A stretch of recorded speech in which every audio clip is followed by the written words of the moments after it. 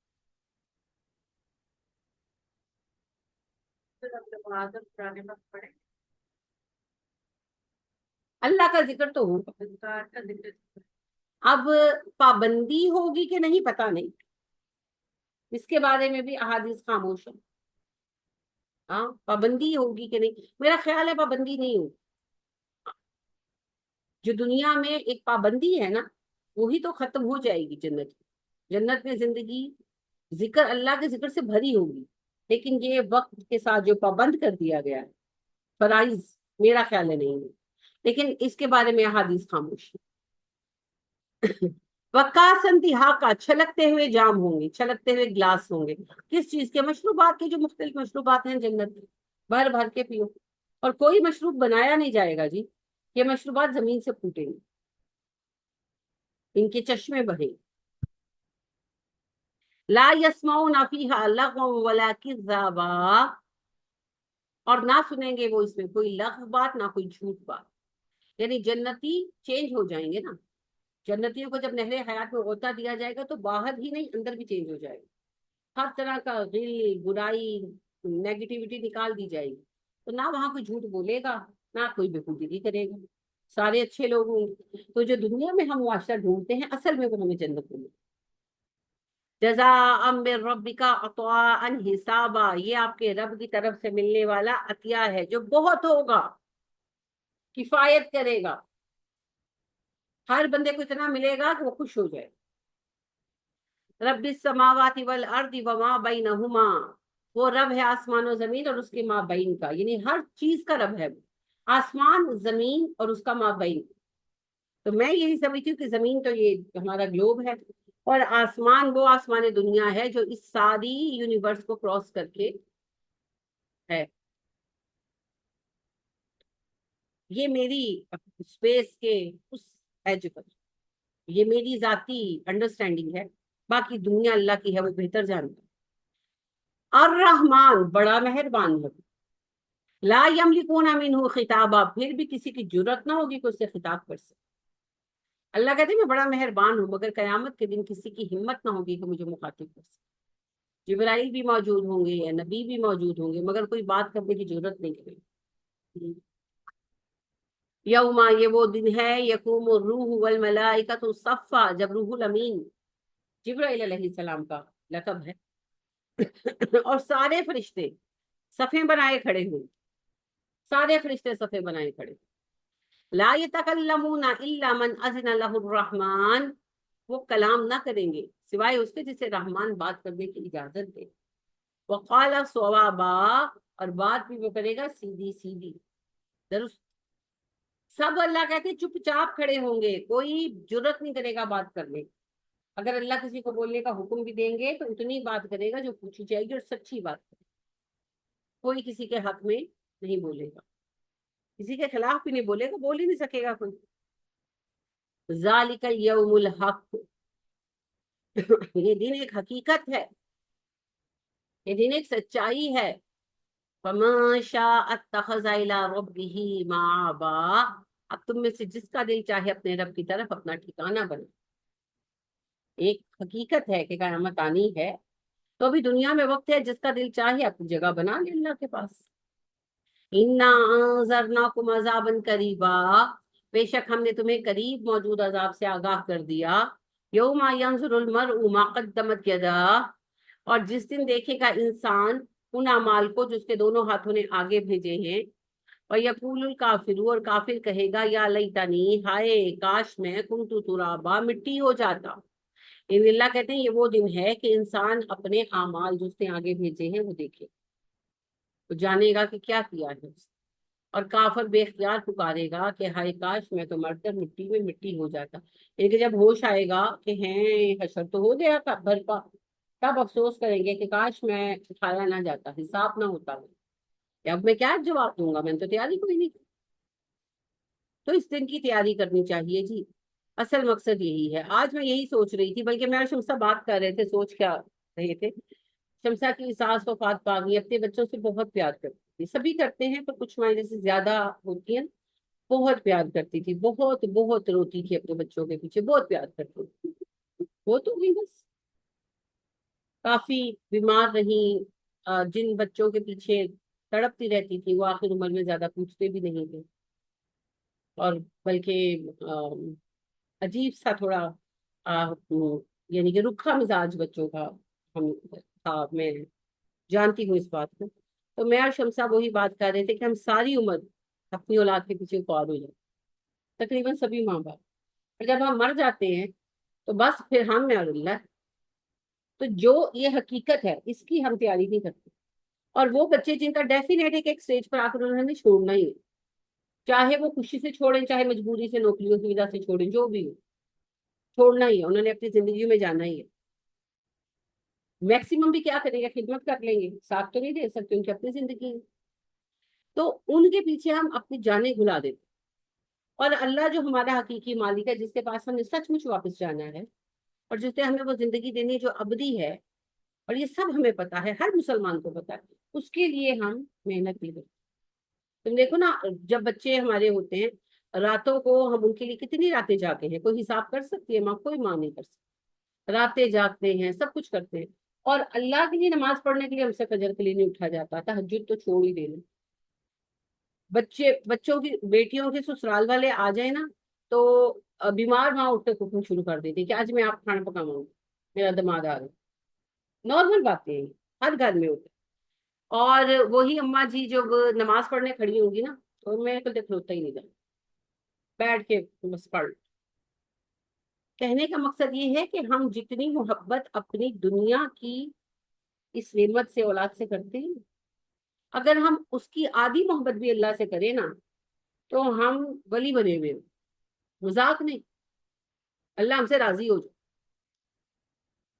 مگر نہیں, ہم سوچتے ہی نہیں ہیں. ہمیں مرتے وقت بھی نا, کوئی مر رہا ہوتا ہے نا, بیمار ہے, لگ رہا ہے کہ نہیں بچے گا, تو اس وقت آپ اس کے پاس جا کے بیٹھے, اس وقت بھی کہے گا پتہ نہیں میرے بعد میری تھی دا کی ہوئے گا, پتہ نہیں میرے بعد میری نواسی دا کی ہوئے گا, میں چاہنی سب اپنی نواسی دا بیاہ دیکھ لیں. اس طرح کی باتیں ہو رہی ہوتی ہیں. اس وقت پہ ہم یہ نہیں سوچ رہے ہوتے کہ اب اللہ کے ساتھ میرا کیا معاملہ ہونے گا. یہ ہے غمناک